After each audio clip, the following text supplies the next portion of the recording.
We are all very excited about the introduction of the 2024 Lexus GX 550, but it's time to get back to the basics and find out whether or not this meets my expectation in terms of manufacturing quality.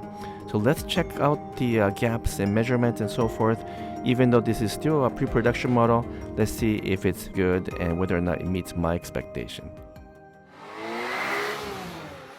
This is my favorite part of the video, which is to check the quality of this new GX 550. I'm going to do my usual audit of the panels, the panel alignment and the fit and the gap. You guys know about this one. So let's do the measurement here. Now keep in mind that the hood actually goes over the front fender here, so it's a little bit of an unusual design.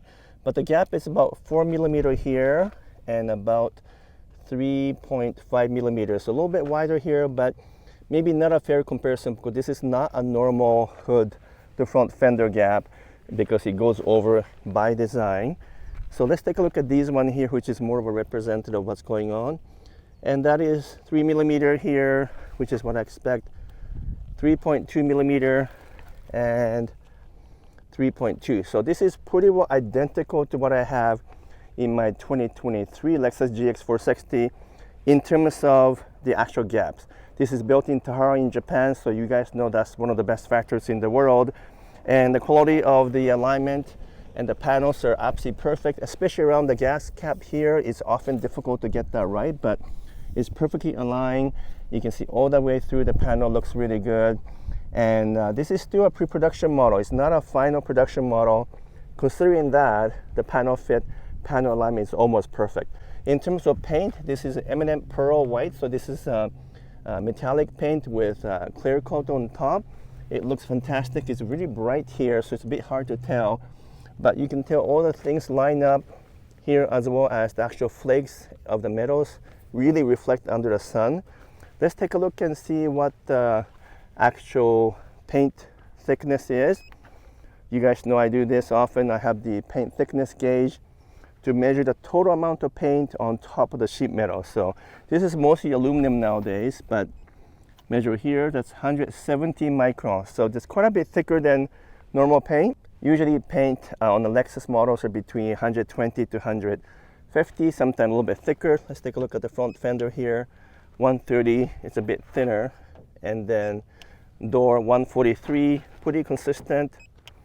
140, it's 139 to be specific, and finally 161. So all the thickness of the paint is pretty uniform, and in some cases pretty thick, up to 170 in the front hood, which is good because when the rocks and so forth hit the front part of the car, you don't want the paint to chip.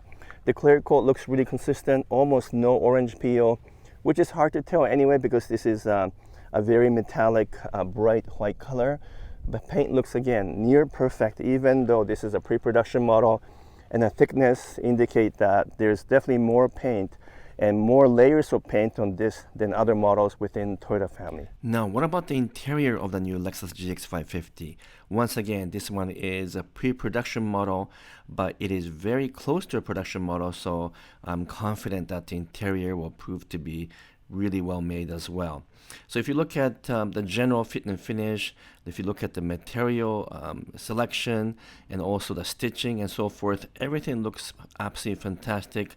I didn't hear any squeaks or rattles when I'm driving. All the materials look like they fit really well together. And just in terms of design as well, they did a great job of making the interior look more upscale but modern at the same time and not over the top. I do really like this new Pana roof that's basically controlled by the electrochromatic design. So if you push on the button, it becomes opaque, and if you push button again, it becomes transparent. Kind of adds to the beauty of this vehicle. But the most important thing is just the way the materials come together. I didn't see any kind of a problem with the gap. The instrumentation and the dashboard looks tight. There wasn't any kind of cheap plastic being used. The steering felt great, and each of the controls had a good tactile feel to it. And also the components all look like they were really well made because they weren't shiny plastic. They were kind of matte finish, and as you can tell, the buttons and the knobs and so forth were all high grade quality. Everything looks great. I think it does look more European than a typical Lexus design.